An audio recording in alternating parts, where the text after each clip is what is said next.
सुनील जी, क्योंकि अगर लेकिन आपने राज्यसभा में भी कार्रवाई नहीं की। सुनील जी, राज्यसभा में भी आज जिस तरीके की नोकझोंक मल्लिकार्जुन खड़गे और जगदीप धनखड़ जो उपराष्ट्रपति हैं उनके बीच में देखी गई थी, लगातार उपराष्ट्रपति ये कह रहे थे कि देखिए वो तो संविधान के साथ है और संविधान ये कहता है कि हमें अपने देश की उपलब्धि के खिलाफ नहीं बोलना चाहिए। लगातार वो कुर्सी से उठकर ये बात बोल रहे थे और एक नहीं, काफी लंबी चौड़ी उनकी और खड़गे जी के बीच में नोकझोंक हुई। क्या आज उपराष्ट्रपति ने भी, आपको लगता है कि कोई ना कोई एक लक्ष्मण रेखा लांघी है? क्योंकि आपने भी पार्लियामेंट कवर किया है और जितना मैं जानती हूँ कि पार्लियामेंट के डेकोरम में ये कहा जाता है कि द चेयर रेयरली स्पीक्स, और आज जिस तरीके से धनखड़ जी बार बार खुलकर बोल रहे थे, तो आपको लगता है कि क्या उन्होंने भी आज एक लक्ष्मण रेखा लांघी है कोई? क्योंकि उनके बारे में ये कहा जा रहा है कि वो बीजेपी के प्रवक्ता बन के ज्यादा बात कर रहे थे, बजाय इसके कि वो राज्यसभा के चेयरमैन के पोस्ट पर रहकर और उसकी गरिमा का ध्यान रखते। आज इसको लेकर भी बातचीत हो रही है। जी नहीं, निश्चित रूप से हो रही है, ये बात होती भी है। देखिए, जो संसद की परंपरा है कि विपक्ष का नेता जब कोई बात करने लगता है तो जितने लोग वहां बैठे होते हैं सब बैठ जाते हैं। विपक्ष के नेता को हमेशा वरीयता दी जाती है कि अगर वो कोई खड़ा हो गया बोलने के लिए तो बाकी जितने लोग हैं सब बैठ के उनकी बात को सुनेंगे। और निश्चित रूप से अगर इस परंपरा का हनन होता है तो इसमें सवाल उठेगा ही उठेगा। जो बात सभापति या स्पीकर की जिम्मेदारी होती है कि दोनों पक्षों को समान मौका दे, और बल्कि ये कहा जाता है कि अपोजिशन बेंच को संरक्षण देने की अपेक्षा की जाती है कि आज जगदीप धनखड़ बार बार उठकर खड़े होकर खड़गे जी को ये कह रहे थे कि देखिए मैं तो संविधान के साथ हूं, लेकिन वो बार बार जिस तरीके से वो बहस में पड़ रहे थे खड़गे जी के साथ और वो अपनी बात को सही ठहराने की कोशिश कर रहे थे सभापति, तो क्या ये एक लक्ष्मण रेखा उन्होंने नहीं लांघी है? क्योंकि ज्यादातर हम देखते हैं कि द चेयर हार्डली स्पीक्स, ये पार्लियामेंट के डेकोरम में दिखता है, लेकिन आज जिस तरीके से धनखड़ जी और खड़गे जी के बीच में जो नोकझोंक देखी है, वो क्या एक अपने आप में एक नई चीज है, या फिर आप कहेंगे कोई ना कोई आज उन्होंने एक लक्ष्मण रेखा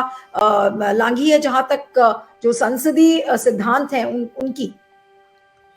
मैं यही बात से कह रहा हूं ना कि संसद की कार्रवाई में विपक्ष के नेता को बोलने के लिए को अपेक्षा की जाती है कि सभापति चाहे स्पीकर की ओर से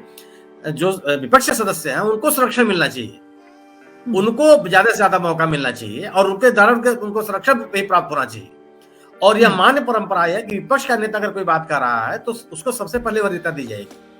विपक्ष के नेता के साथ तो उसको अतिरिक्त इस तरह से एक तरह का इन संसदीय परंपराओं में महत्व दिया गया है। आज निश्चित रूप से यह देखने में बहुत अच्छा नहीं लग रहा था कि जब धनखड़ जी बार बार अपनी बात कर रहे थे, कई बार उन्होंने इनको टोका मल्लिकार्जुन खड़गे जी, और इवन एक